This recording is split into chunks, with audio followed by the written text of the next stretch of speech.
Praise the Lord.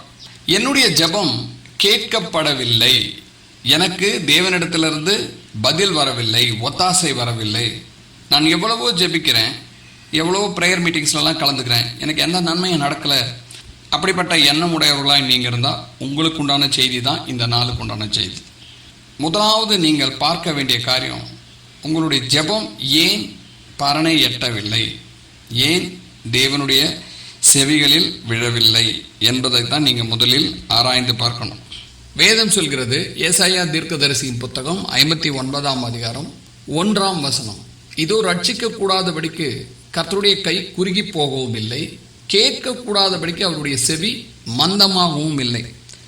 அப்போது தேவன் எல்லோருடைய ஜெபத்தையும் கேட்கிறவராக இருக்கிறார். அப்போ நீங்கள் ஜெபிச்சா அவருக்கு கேட்கும், ஆனால் கேட்க மாட்டேங்குது, உங்களுக்கு பதில் வரல, மறு உத்தரவு இல்லை, நன்மை எதுவும் நடக்கலை. அப்போ என்ன பிரச்சனை அப்படின்னு ஆராய்ந்து பார்க்கணும்.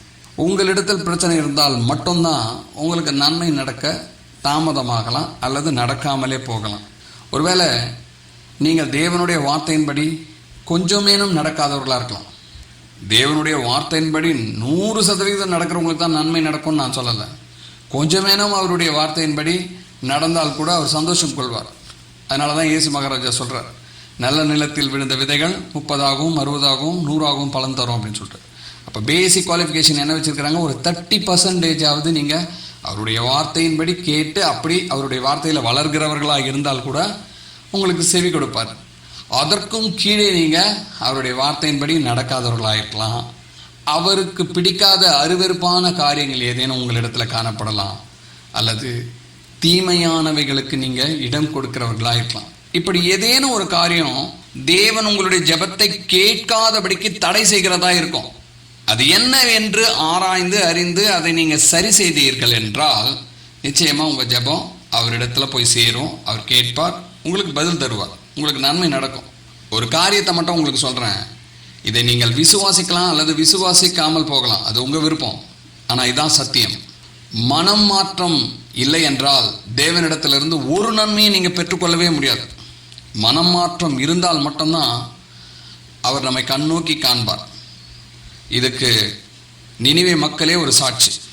40 நாட்களில் நினிவேவை கவிழ்த்து போடுவேன் அப்படின்னு சொன்னார். உடனே அந்த மக்கள் என்ன பண்ணாங்க, மனம் மாறினாங்க, தங்கள் பொல்லாத வழிகளெல்லாம் விட்டு தேவனுக்கு பயந்து நடந்தாங்க. அவர்கள் ரட்சிக்கப்பட்டார்கள். அவர் ஒன்றும் செய்யலை, விட்டுட்டார்.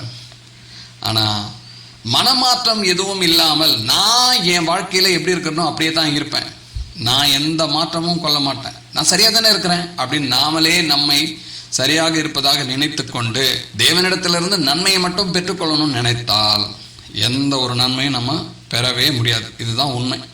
இதை விசுவாசிக்கிறவர்கள் விசுவாசிப்பார்கள், விசுவாசிக்காதவர்களை குறித்து ஒன்றும் சொல்வதற்கு இல்லை. ஆனால் இதுதான் சத்தியம். ஆகவே உங்களுக்கும் தேவனுக்கும் இடையிலே தடையாக இருக்கிற காரியம் எதுவென்று அறிந்து அதை நீங்கள் சரி செய்துட்டா போதும், உங்கள் ஜெபத்தை கேட்பார், உங்களுக்கு நன்மை செய்வார். மனம் மாறுகிறவர்களை தேவன் மிகவும் நேசிப்பார். அவர் பாவியை தண்டிக்க வேண்டும் என்று நினைக்கிறவர் கிடையாது, அல்லது தவறு செய்கிறவர்களை அப்படியே அழிந்து போக வேண்டும் என்று விட்டுவிடுகிறவர் கிடையாது. நாமெல்லாம் மனிதர்கள், தவறு செய்வது இயல்பு. ஆனால் மனம் மாறும்போது தேவன் நன்மையினால் நம்மை நடத்துவார் என்பதுதான் உண்மை. ஆகவே எனக்கு அன்பானவர்களே, உங்கள் ஜெபம் கேட்க மனமாற்றம் இன்றே நடக்கட்டும். தேவனுக்கே மகிமை உண்டாவதாக. ஆமீன்.